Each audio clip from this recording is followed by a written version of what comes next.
Kitab 1 Timotius. Dari Paulus, Rasul Kristus Yesus menurut perintah Allah, Juru Selamat kita, dan Kristus Yesus, dasar pengharapan kita. Kepada Timotius, anakku yang sah di dalam iman, kasih karunia, rahmat dan damai sejahtera dari Allah Bapa dan Kristus Yesus Tuhan kita menyertai engkau. Ketika aku hendak meneruskan perjalananku ke wilayah Makedonia, aku telah mendesak engkau supaya engkau tinggal di Efesus dan menasihatkan orang-orang tertentu agar mereka jangan mengajarkan ajaran lain ataupun sibuk dengan dongeng dan silsilah yang tiada putus-putusnya, yang hanya menghasilkan persoalan belaka dan bukan tertib hidup keselamatan yang diberikan Allah dalam iman. Tujuan nasihat itu ialah kasih yang timbul dari hati yang suci, dari hati nurani yang murni, dan dari iman yang tulus ikhlas. Tetapi ada orang yang tidak sampai pada tujuan itu, dan yang sesat dalam omongan yang sia-sia. Mereka itu hendak menjadi pengajar hukum Taurat, tanpa mengerti perkataan mereka sendiri, dan pokok-pokok yang secara mutlak mereka kemukakan. Kita tahu bahwa hukum Taurat itu baik, kalau tepat digunakan, yakni dengan keinsafan bahwa hukum Taurat itu bukanlah bagi orang yang benar, melainkan bagi orang durhaka dan orang lalim, bagi orang fasik dan orang berdosa, bagi orang duniawi dan yang tak beragama, bagi pembunuh bapa dan pembunuh ibu, bagi pembunuh pada umumnya, bagi orang cabul dan pemburit, bagi penculik, bagi pendusta, bagi orang makan sumpah, dan seterusnya segala sesuatu yang bertentangan dengan ajaran sehat, yang berdasarkan Injil dari Allah yang mulia dan maha bahagia, seperti yang telah dipercayakan kepadaku. Aku bersyukur kepada Dia yang menguatkan aku, yaitu Kristus Yesus, Tuhan kita, karena Ia menganggap aku setia dan mempercayakan pelayanan ini kepadaku. Aku yang tadinya seorang penghujat dan seorang penganiaya dan seorang ganas, tetapi aku telah dikasihaninya, karena semuanya itu telah kulakukan tanpa pengetahuan, yaitu di luar iman. Malah kasih karunia Tuhan kita itu telah dikaruniakan dengan limpahnya kepadaku, dengan iman dan kasih dalam Kristus Yesus. Perkataan ini benar dan patut diterima sepenuhnya. Kristus Yesus datang ke dunia untuk menyelamatkan orang berdosa, dan di antara mereka, akulah yang paling berdosa. Tetapi justru karena itu aku dikasihani, agar dalam diriku ini, sebagai orang yang paling berdosa, Yesus Kristus menunjukkan seluruh kesabarannya. Dengan demikian aku menjadi contoh bagi mereka yang kemudian percaya kepadanya dan mendapat hidup yang kekal. Hormat dan kemuliaan sampai selama-lamanya bagi Raja segala zaman, Allah yang kekal, yang tak nampak, yang esa. Amin. Tugas ini kuberikan kepadamu, Timotius anakku, sesuai dengan apa yang telah dinubuatkan tentang dirimu, supaya dikuatkan oleh nubuat itu, engkau memperjuangkan perjuangan yang baik dengan iman dan hati nurani yang murni. Beberapa orang telah menolak hati nuraninya yang murni itu, dan karena itu kandaslah iman mereka. Di antaranya Himeneus dan Alexander, yang telah kuserahkan kepada iblis, supaya jera mereka menghujat. Tama-tama aku menasihatkan, naikkanlah permohonan, doa syafaat, dan ucapan syukur untuk semua orang, untuk raja-raja, dan untuk semua pembesar, agar kita dapat hidup tenang dan tentram dalam segala kesalehan dan kehormatan. Itulah yang baik dan yang berkenan kepada Allah, Juru Selamat kita, yang menghendaki supaya semua orang diselamatkan dan memperoleh pengetahuan akan kebenaran. Karena Allah itu Esa, dan Esa pula Dia yang menjadi pengantara antara Allah dan manusia, yaitu manusia Kristus Yesus, yang telah menyerahkan dirinya sebagai tebusan bagi semua manusia. Itu kesaksian pada waktu yang ditentukan. Untuk kesaksian itulah aku telah ditetapkan sebagai pemberita dan rasul, yang kukatakan ini benar. Aku tidak berdusta, dan sebagai pengajar orang-orang bukan Yahudi dalam iman dan kebenaran. Oleh karena itu aku ingin supaya di mana-mana orang laki-laki berdoa dengan menadahkan tangan yang suci, tanpa marah dan tanpa perselisihan. Demikian juga hendaknya perempuan, hendaklah ia berdandan dengan pantas, dengan sopan dan sederhana. Rambutnya jangan berkepang-kepang, jangan memakai emas atau mutiara, ataupun pakaian yang mahal-mahal. Tetapi hendaklah ia berdandan dengan perbuatan baik, seperti yang layak bagi perempuan yang beribadah. Seharusnyalah perempuan berdiam diri dan menerima ajaran dengan patuh. Aku tidak mengizinkan perempuan mengajar, dan juga tidak mengizinkannya memerintah laki-laki. Hendaklah ia berdiam diri. Karena Adam yang pertama dijadikan, kemudian barulah Hawa. Lagi pula bukan Adam yang tergoda, melainkan perempuan itulah yang tergoda dan jatuh ke dalam dosa. Tetapi perempuan akan diselamatkan karena melahirkan anak, asal ia bertekun dalam iman dan kasih dan pengudusan dengan segala kesederhanaan. Benarlah perkataan ini. Orang yang menghendaki jabatan penilik jemaat menginginkan pekerjaan yang indah.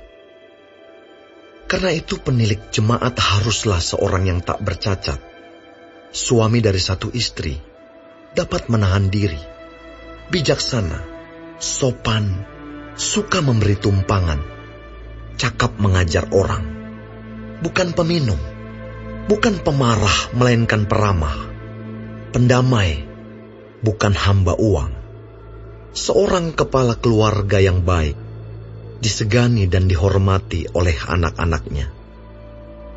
Jikalau seorang tidak tahu mengepalai keluarganya sendiri, bagaimanakah ia dapat mengurus jemaat Allah? Janganlah ia seorang yang baru bertobat, agar jangan ia menjadi sombong dan kena hukuman iblis. Hendaklah ia juga mempunyai nama baik di luar jemaat, agar jangan ia digugat orang dan jatuh ke dalam jerat iblis.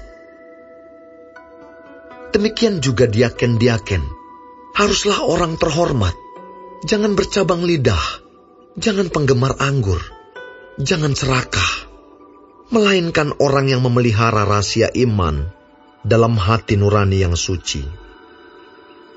Mereka juga harus diuji dahulu, baru ditetapkan dalam pelayanan itu setelah ternyata mereka tak bercacat.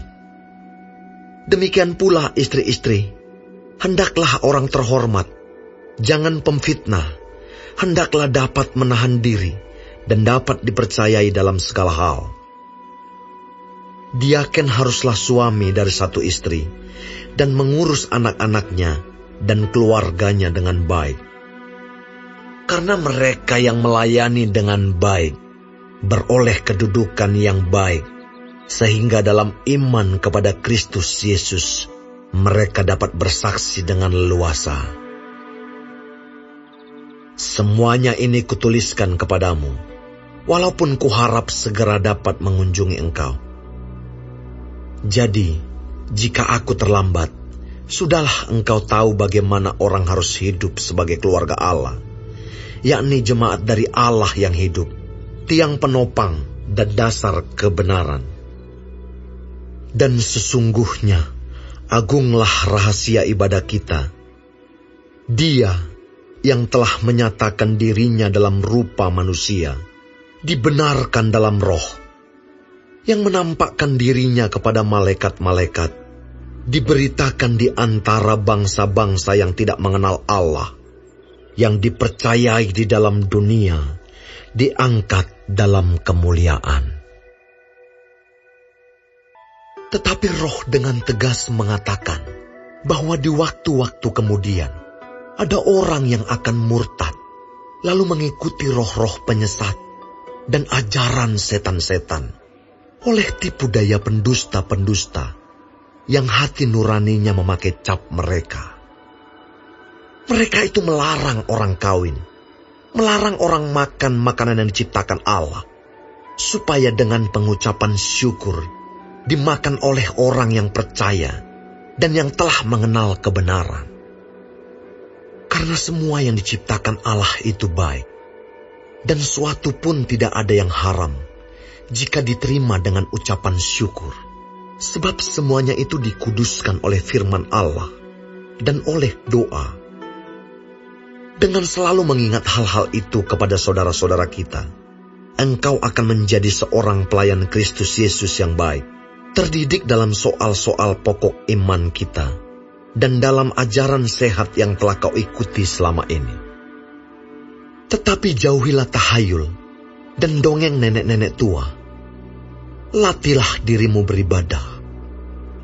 Latihan badani terbatas gunanya, tetapi ibadah itu berguna dalam segala hal, karena mengandung janji, baik untuk hidup ini, maupun untuk hidup yang akan datang. Perkataan ini benar dan patut diterima sepenuhnya. Itulah sebabnya kita berjerih payah dan berjuang, karena kita menaruh pengharapan kita kepada Allah yang hidup, Juru Selamat semua manusia, terutama mereka yang percaya. Beritakanlah dan ajarkanlah semuanya itu.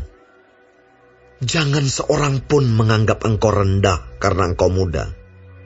Jadilah teladan bagi orang-orang percaya dalam perkataanmu, dalam tingkah lakumu, dalam kasihmu, dalam kesetiaanmu, dan dalam kesucianmu.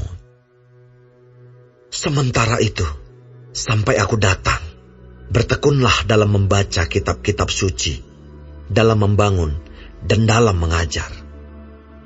Jangan lalai dalam mempergunakan karunia yang ada padamu, yang telah diberikan kepadamu oleh nubuat, dan dengan penumpangan tangan sidang penatua. Perhatikanlah semuanya itu. Hiduplah di dalamnya, supaya kemajuanmu nyata kepada semua orang. Awasilah dirimu sendiri, dan awasilah ajaranmu. Bertekunlah dalam semuanya itu, karena dengan berbuat demikian, engkau akan menyelamatkan dirimu dan semua orang yang mendengar engkau. Janganlah engkau keras terhadap orang yang tua, melainkan tegurlah dia sebagai bapa. Tegurlah orang-orang muda sebagai saudaramu, perempuan-perempuan tua sebagai ibu, dan perempuan-perempuan muda sebagai adikmu, dengan penuh kemurnian. Hormatilah janda-janda yang benar-benar janda. Tetapi jikalau seorang janda mempunyai anak atau cucu, hendaklah mereka itu pertama-tama belajar berbakti kepada kaum keluarganya sendiri, dan membalas budi orang tua dan nenek mereka, karena itulah yang berkenan kepada Allah. Sedangkan seorang janda yang benar-benar janda, yang ditinggalkan seorang diri, menaruh harapannya kepada Allah, dan bertekun dalam permohonan dan doa siang malam. Tetapi seorang janda yang hidup mewah dan berlebih-lebihan, ia sudah mati selagi hidup. Peringatkanlah hal-hal ini juga kepada janda-janda itu, agar mereka hidup dengan tidak bercela. Tetapi jika ada seorang yang tidak memeliharakan sanak saudaranya, apalagi seisi rumahnya, orang itu murtad dan lebih buruk dari orang yang tidak beriman. Yang didaftarkan sebagai janda hanyalah mereka yang tidak kurang dari 60 tahun, yang hanya satu kali bersuami, dan yang terbukti telah melakukan pekerjaan yang baik, seperti mengasuh anak, memberi tumpangan, membasuh kaki saudara-saudara seiman, menolong orang yang hidup dalam kesesakan, Pendeknya mereka yang telah menggunakan segala kesempatan untuk berbuat baik.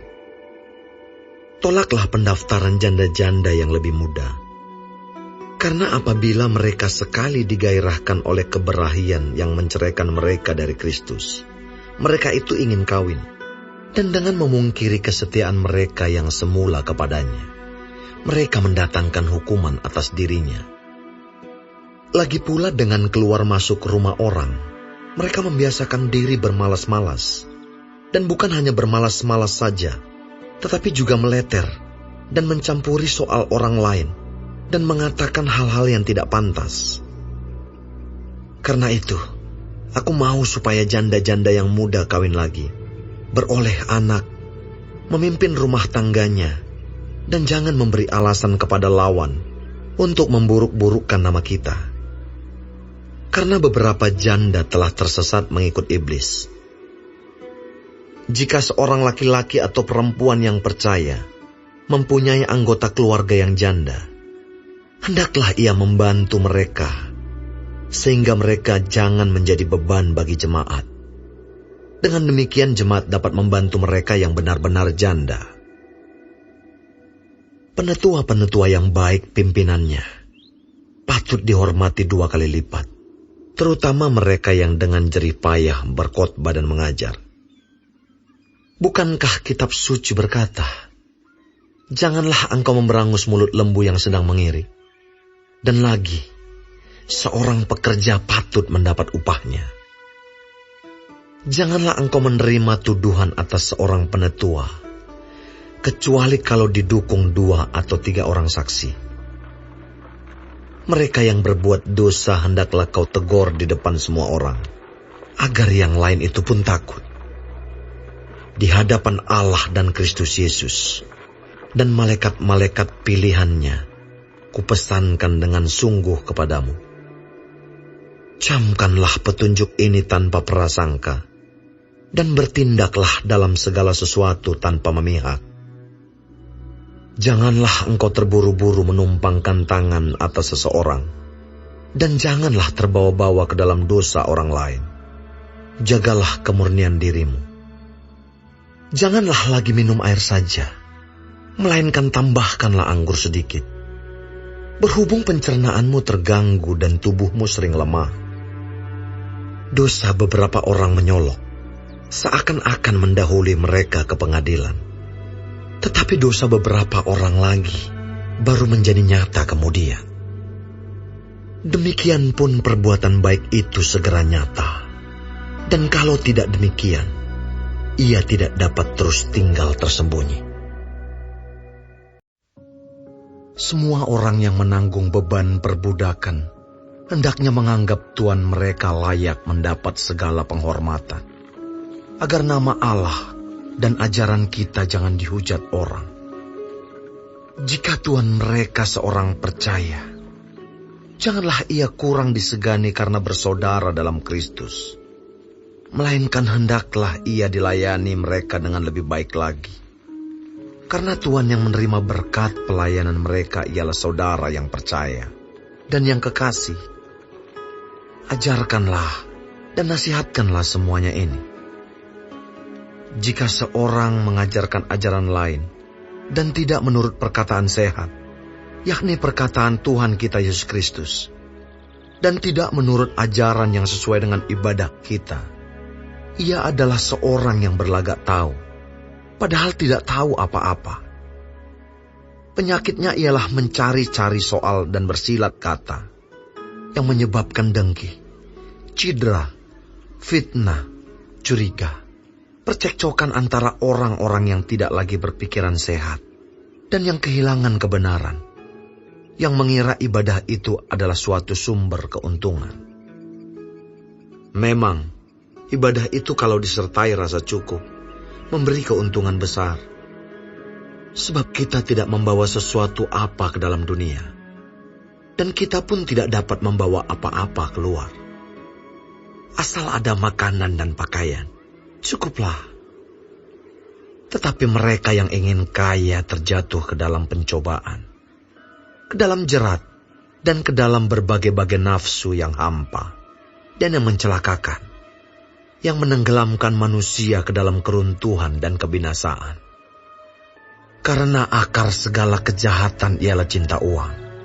Sebab oleh memburu uanglah beberapa orang telah menyimpang dari iman dan menyiksa dirinya dengan berbagai-bagai duka. Tetapi engkau, hai manusia Allah, jauhilah semuanya itu. Kejarlah keadilan, ibadah, kesetiaan, kasih, kesabaran, dan kelembutan. Bertandinglah dalam pertandingan iman yang benar, dan rebutlah hidup yang kekal. Untuk itulah engkau telah dipanggil, dan telah engkau ikrarkan ikrar yang benar di depan banyak saksi, di hadapan Allah yang memberikan hidup kepada segala sesuatu, dan di hadapan Kristus Yesus yang telah mengikrarkan ikrar yang benar itu juga di muka Pontius Pilatus.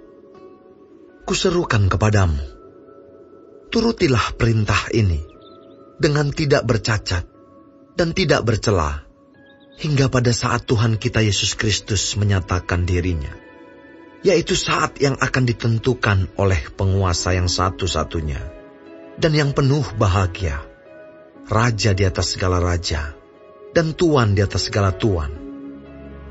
Dialah satu-satunya yang tidak takluk kepada maut, bersemayam dalam terang yang tak terhampiri. Seorang pun tak pernah melihat Dia, dan memang manusia tidak dapat melihat Dia. Baginyalah hormat dan kuasa yang kekal. Amin. Peringatkanlah kepada orang-orang kaya di dunia ini, agar mereka jangan tinggi hati, dan jangan berharap pada sesuatu yang tak tentu, seperti kekayaan, melainkan pada Allah yang dalam kekayaannya memberikan kepada kita segala sesuatu untuk dinikmati. Peringatkanlah agar mereka itu berbuat baik, menjadi kaya dalam kebajikan, suka memberi dan membagi. Dan dengan demikian, mengumpulkan suatu harta sebagai dasar yang baik bagi dirinya di waktu yang akan datang, untuk mencapai hidup yang sebenarnya. Hai Timotius, peliharalah apa yang telah dipercayakan kepadamu. Hindarilah omongan yang kosong dan yang tidak suci, dan pertentangan-pertentangan yang berasal dari apa yang disebut pengetahuan. Karena ada beberapa orang yang mengajarkannya, dan dengan demikian telah menyimpang dari iman. Kasih karunia menyertai kamu.